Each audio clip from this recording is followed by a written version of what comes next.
On a quiet street near Herring Run Park, there is a home that memorializes Puerto Rican culture, Puerto Rican family, and Puerto Rican love. It's Tola's Room, a family museum where Cristina Delgado is the visionary owner, founder, and curator with a warm heart that beckons you to come on in. My name is Cristina Delgado. I'm an artist and educator and community organizer. I am originally from New York City and I migrated to Baltimore in the early 2000s. I've been living here since then. Tola is my daughter, so her full name is Tola, but we call her Tola for short. Her name means a child that brings wealth and honor. And it's funny because that name was given from like her grandmother, her great-grandmother, and her grandfather. But it's ironic that, her namesake, what her name means is truly something.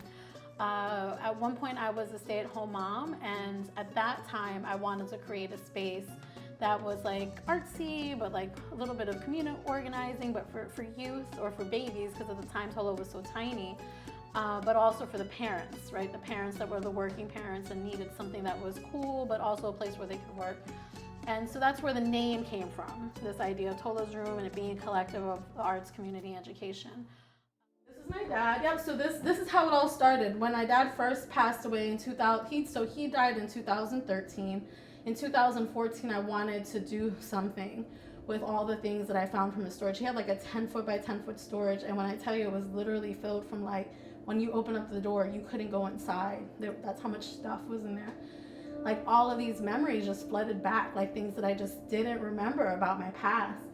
And so it started with this photography series. So this image that you see here, I called it an offering. The whole purpose of the series was to be very symbolic. So the idea was that the backgrounds were connected, the objects were connected to my dad, to my culture, to history, things that I was just unveiling about myself. And so that is my aunt's hands with objects. This was my hand holding his graduation picture, which was a big deal for my dad. If you know, that's the One World Center, but used to be with the World Trade Center. And that's a huge, symbol, I think, for New Yorkers. My dad was a New Yorker, hands down. Edwin Delgado was his name. So music was our love language. Music was, I realize now as an adult, his meditation, his way of kind of taking away from things, but also maintaining memories of people and space, because it's the same for me. So his vinyls, last year was a big part of the experience for people to play his music and to kind of, vibe with him. That was, as a kid, I remember distinctly as a baby, like bobbing to the music and him when he was playing his records, and like him just like edging me on, like to bob harder, like to go harder, go faster. And then this is just kind of like a family sort of setup, but it does have a lot of my mom in it. That bottom picture is my parents, one of my favorite pictures of them. It's a very contrast, black and white, so you literally see my dad as a black man and my mom as a white woman. But it's just a beautiful picture of how they were in love. It was young love, but they both came from trauma, so unfortunately, even though they did love each other a lot, it just was hard, I think, to make it work. My dad had, my dad was an alcoholic, he drank a lot, and that had a lot to do with some of the stuff that went on between them. So I'm from New York, born and raised.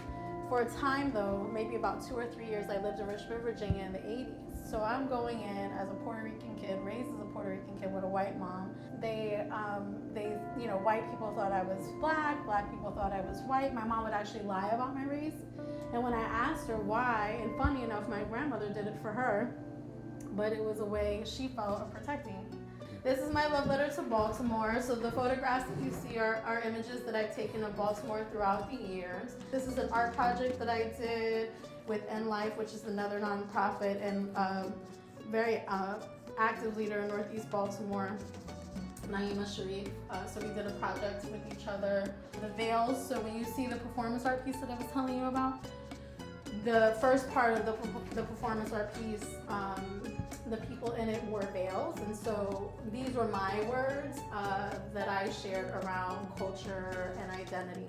And then the pictures behind here that are on this wall, Cheska Stein is a friend of mine. We worked together in one of the nonprofits. And she is a Puerto Rican, born and raised here in Baltimore, and she's in her 70s. Someone described it as like a photo album that exploded onto the walls, and so that's pretty much what I was doing. In addition to being a photographer, I like mixed media work, so I wanted to be intentional about having some things that raised off the surface, so different objects or things that had meaning.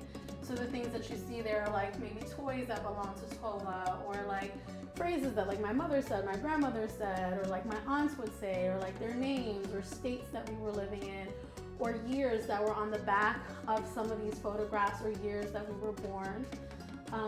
Again, always homage to Baltimore, because if it wasn't for Baltimore, I wouldn't even be able to share or even understand my creative side, really. I've had at least 2 or 3 people confess to me, almost feel like they're confessing that they're Puerto Rican, because they grew up with a parent that wasn't, even though they knew that they were from the other side, but didn't feel comfortable expressing that side of them because they felt almost like they couldn't. So like to be able to do that is like, that's like, it's like a teacher, right? Like if you can touch one student, then you feel like you've done something.